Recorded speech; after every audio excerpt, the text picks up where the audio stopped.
Hi everybody, welcome to Shell Lectures. So today we'll be dealing with surface chemistry, a chemistry chapter of class 12 introduction. So first of all we must know the definitions of certain terms. Adsorption. Adsorption is nothing but different increase in concentration at the surface due to molecular surface force. So at the surface the concentration increases. Only at the surface you can observe a change in concentration. That kind of a process is known as adsorption. And what is the reason for adsorption? Due to different state of the surface particles than inside. That is, the force that exists between the surface particles will be different from the force that exists between the particles which are present inside the body. Okay, so that is what is known as adsorption.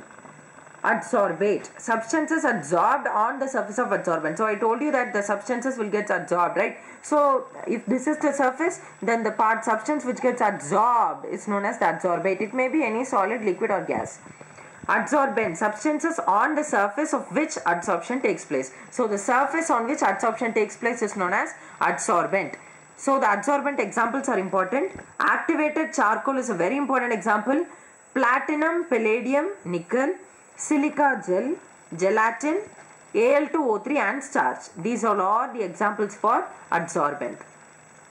Then we have to know about absorption, which means substance uniformly distributed throughout the body of a solid or liquid. Okay, so throughout the body the substance will get distributed, whereas here the increase in concentration is observed only at the surface. Here you can find it throughout the body or throughout the bulk of the substance. And we have another term, sorption, which is a combination of both absorption and adsorption. So now we have to know the difference between these two, adsorption and absorption. Adsorption, rapid in the beginning and then slows down. So adsorption is a fast process in general and it's rapid in the beginning and then it slows down.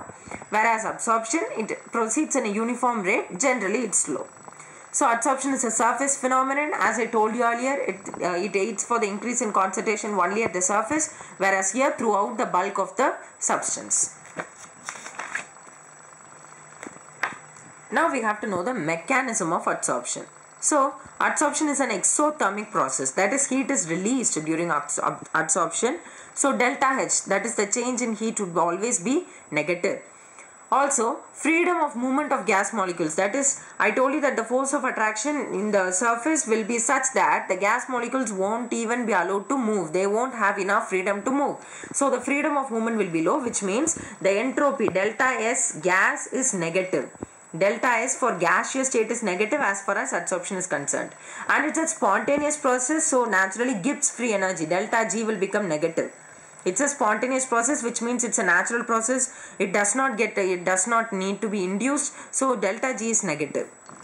So here we have one exception to the rule that adsorption is exothermic. That is, glass plus hydrogen gives glass, or this is a reversible process, and here heat is absorbed. Okay, so here delta H is positive, whereas here delta H is negative. In general, adsorption, it's an exothermic process, so delta H is negative. But for these kind of reversible reactions, for only this reaction, delta H is positive. One example which we can have is water when mixed with or when done with anhydrous calcium chloride. That is something known as absorption, because water is like absorbed, or it spreads throughout the bulk of this anhydrous calcium chloride. Whereas if it's done with silica gel, then it gets adsorbed. So only the surface concentration gets increased. So the types of adsorption we must know. They are physical adsorption and chemical adsorption. Physical adsorption, the main thing is that the particles are held together by van der Waals force. Okay, so van der Waals force is what holds the particles in physical adsorption. Whereas in chemical adsorption, chemical bond is formed. In physical adsorption, it's very specific and at the same time it's reversible. Okay, it can be reversed. Here it's also here it's not specific and reversible. Here it's specific and it's irreversible. Here the heat of absorption is very low. Okay, the heat which is evolved during adsorption process is very low, whereas heat is very high here. Activation energy is not involved, that is, no activation energy is required. So without even activation energy this process can take place, whereas here high amount of activation energy is required. Multimolecular layers. Physical adsorption occurs in multimolecular layers. That is more than 2 molecular layers, whereas here it occurs in only 1 molecular layer. Here it's directly proportional, not directly proportional. It depends on the nature of gas. That is, liquefiable gas is easily absorbable. That is, the gases which can easily be liquefied are easily absorbable. Okay, so the gases which can easily be turned into liquid can easily get absorbed. And here it depends on the nature of gas, that's it. So here it decreases with increase and with adsorption generally decreases with increase in temperature, and physical also decreases with increase in temperature, but chemical alone shows a different behavior. That is, it increases then decreases with increase in temperature. So as the temperature goes on increasing, first of all chemical adsorption increases and then it decreases. Factors affecting rate of adsorption. Adsorption in solids is directly proportional to the surface area of adsorbent. Okay, so I told you that adsorbent is the surface to which adsorption takes place. So in solids, it's directly proportional to the surface area. That is how much it's spread. Okay, that's also known as free valency. That is where the adsorbate gets attached. Okay, so this is one point. And in gas, adsorption is directly proportional to critical temperature. TC is nothing but critical temperature of gas. Adsorption is directly proportional to TC of gas, which means TC is the minimum temperature that gas must have in order that the adsorption must take place. So adsorption is directly proportional to TC of gas. And we know about temperature. Here adsorption, temperature, physical adsorption decreases with increase in temperature, so it's inversely proportional. Here it increases at first and then decreases. Why does this happen? Because it requires activation energy. Am I right? I told you that in chemical adsorption, activation energy is required. So for that activation energy, it will take up the heat which is being supplied. Okay, so we supply some heat, from that it will take the activation energy. So first of all it increases and then it decreases. And then we have X by M, which is nothing but the mass of adsorbate. That is the mass of the substance which gets absorbed. And M is the mass of the substance which absorbs things on it. And this is pressure, so it's directly proportional to pressure.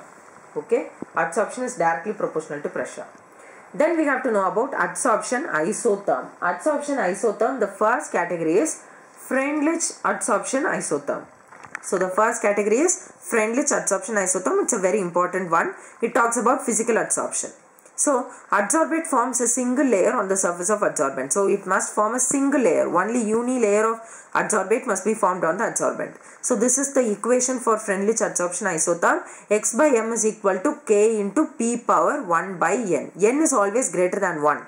Okay. So X by M is equal to K into P power 1 by N. When we write it in logarithmic form, this stays as it is, this, and this power comes to the front. So it changes as log X by M is equal to log K plus 1 by N into log P. Log X by M is equal to log K plus 1 by N into log P. Here 1 by N can range from 0.1 to 0.5. So here X is the mass of adsorbate, M is the mass of adsorbent, K and N are constants. So at these 3 points are very important. Only at the moderate pressure, X by M is directly proportional to P per N. So only in moderate pressure, Freundlich adsorption isotherm is obeyed. Okay, whereas in low pressure it just goes linear, that is adsorption and pressure go linear. The graph goes something like this, and here it goes with Freundlich adsorption isotherm's graph, and here it's high pressure, so it's not even dependent. So at high pressure adsorption is not at all dependent on pressure.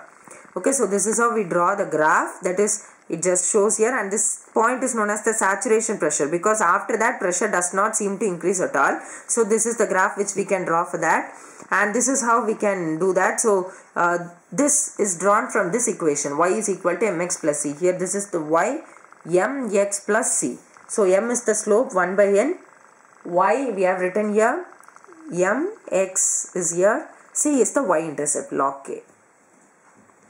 Then we have to know about Langmuir adsorption isotherm. It is based on the kinetic theory of gases. So what this kinetic theory of gases says, we will be learning in the next part. So here, according to Langmuir adsorption isotherm, adsorption consists of two opposing forces. Adsorption consists of two opposing forces. They are condensation and evaporation. That is, condensation of gas molecules on the solid surface, evaporation of gas molecules from the solid surface to gaseous phase. So these two they interchange themselves until equilibrium is achieved. So condensation of gas molecules on the solid surface. So gas molecules get condensed on the solid surface and then they get evaporated and get into the gaseous phase. These two are the two opposing forces which make up adsorption. Here the rate of condensation is directly proportional to the uncovered area. So as the uncovered area increases, condensation also increases. So as it goes on, it will just get covered.